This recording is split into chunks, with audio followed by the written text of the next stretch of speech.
Hello, I'm Sergo Rostiashvili from TBC Bank, Georgia, and my today's presentation is about our digital experience. By the way, if anyone doesn't know, Georgia is a country in the Caucasus region. And before jumping to presentation, I will introduce myself. I have been in software development industry for more than 15 years. And currently, I'm leading Platforms Tribe in TBC Bank. In our tribe, different teams work on software platforms which are widely used in the bank. Now, about a few words about TBC. TBC Bank is part of TBC Group, which operates in three different countries, Georgia, Azerbaijan, and Uzbekistan. We are more than 10,000, and we have about more than 13 million users, from which 1.4 million is digitally daily active users. As you can see on slide, we are providing different services around the customer. As an example, banking, payments, e-commerce, insurance, housing, and different. But we understand that we cannot cover all. We cannot enter all the sectors, APIs give us opportunity to reach out different users in this case.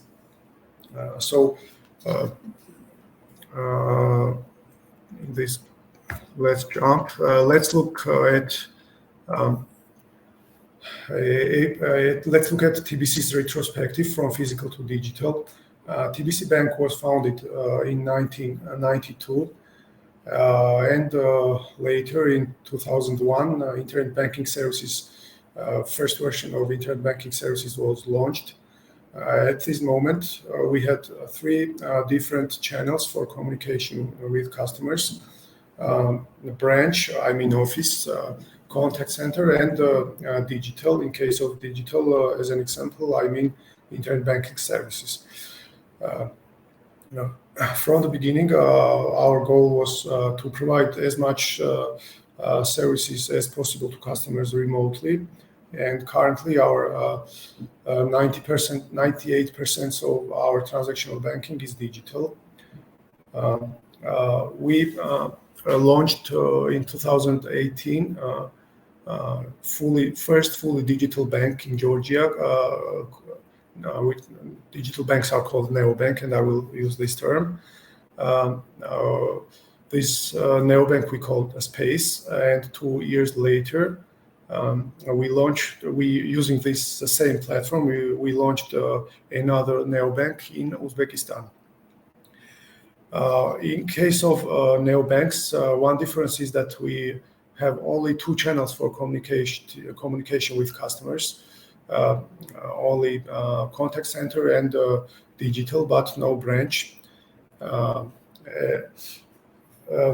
Instead of 3.1, which I mentioned before, our vision about APIs is that we do not look at APIs as just technical means for integration, but we say that we have another fourth channel alongside of those 3.1, which we call API channel for communication, and different services in the bank or in different hour services can be provided in four of those channels.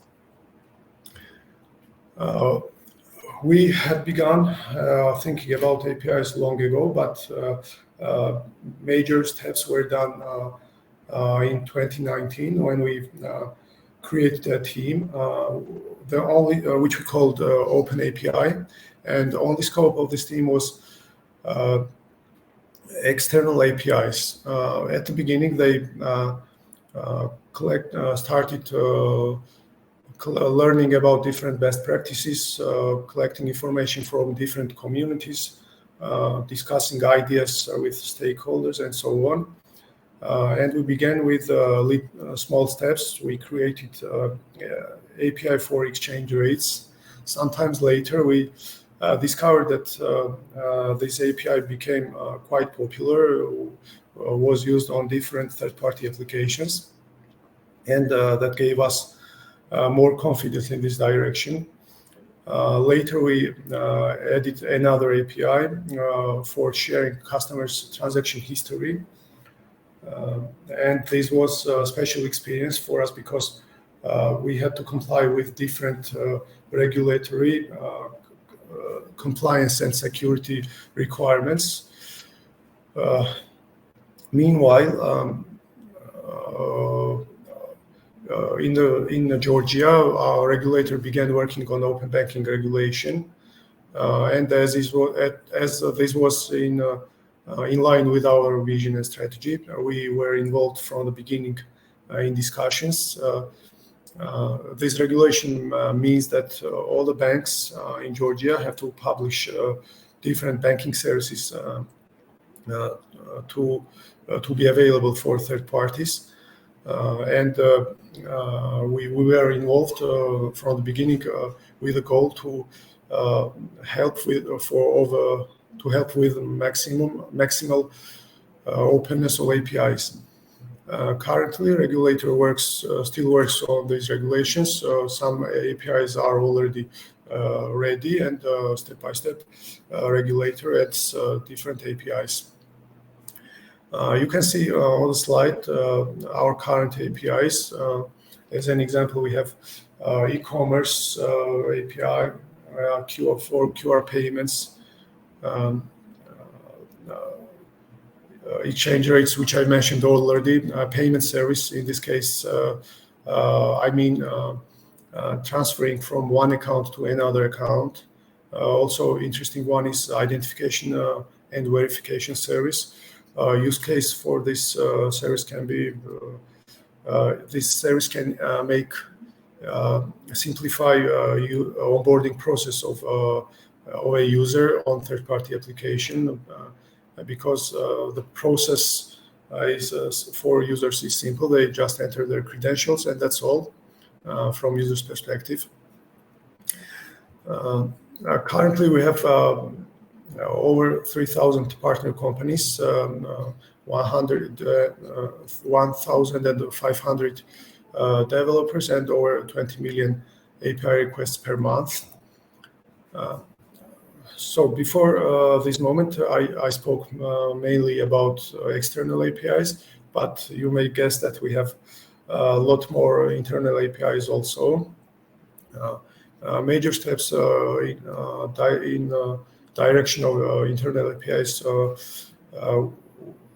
was done in 2012 when we began working on the API layer. At first, we used enterprise service bus pattern, a middleware pattern, which means that we had a single team in the bank, in the organization, which was responsible for publishing APIs on this layer. They had to do different development. As an example, they had to orchestrate different API calls and add some logic. But later, as our organization increased, to maintain the scalability and improve time to market, we changed our approach to API gateway pattern, which means that API layer became thin with a role of just proxy, and different teams which have APIs can publish on this layer, and the published APIs are visible to other teams. The API discoverability is much better, and they can use APIs according to their needs. In the decision of migrating to API gateway pattern, it was important. Our experience with external APIs was important because it helped us to decide to move in this direction. Currently, we have over 35 APIs already migrated to this new pattern, new approach, and we are continuing migration process. When we began generally working on external APIs, mindset in the organization was that external APIs, they thought that external APIs is only work of technical team, and we began this way because we didn't want to force big changes at the beginning. But later, when we focused on API channel vision, we changed our approach and decentralized the work from this single team to different teams which are owners of the services or products related to these APIs. And now these teams focus not only on 3 channels, which I mentioned before. I mean branch, contact center, and digital, but also on API channel in the process.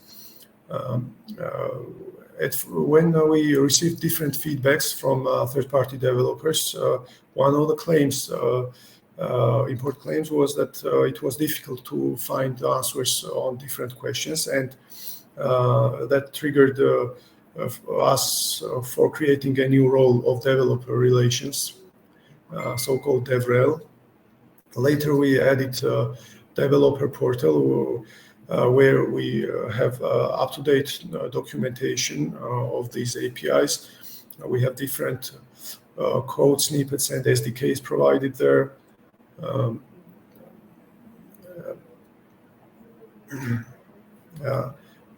And it's an important part in this process.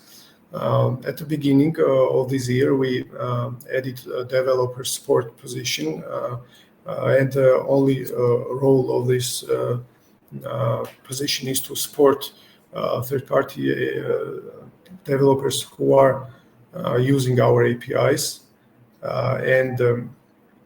One important topic is using Sandbox, which simplifies, makes it simpler for developers to play with APIs before going on live.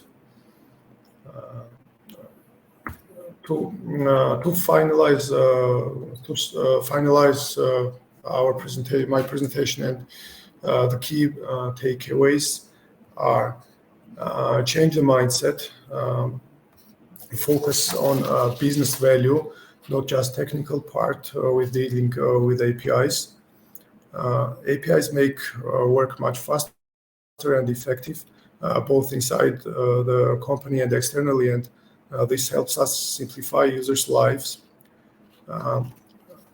Focus on developers, continually improving developers' experience by providing comprehensive documentation and support, different SDKs and developer-friendly tools to facilitate seamless integration and prototyping, and unlock your potential of your business with APIs. Discover new opportunities, reach out new fields which you could not think of before, and give other startups and companies a chance to generate new ideas and services for users. That's all. Thank you.